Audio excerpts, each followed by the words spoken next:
Planning a trip to Las Vegas? Hold up. Tariffs might be sneaking into your budget.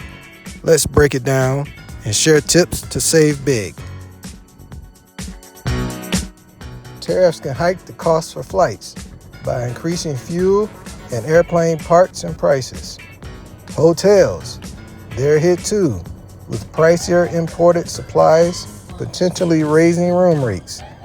Even gear, strollers, could cost more. Think a $59 car seat jumping to $149. But don't cancel that Vegas trip yet. Save money by booking during off-peak seasons, like July or August, when rates are lower.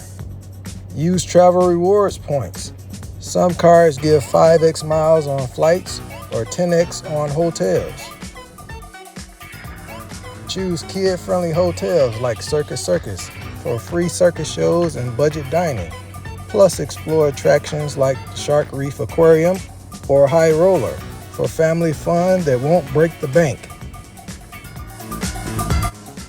Tariffs don't have to ruin your vacation. Plan smart, save big, and make unforgettable memories in Las Vegas. Subscribe for more family travel tips.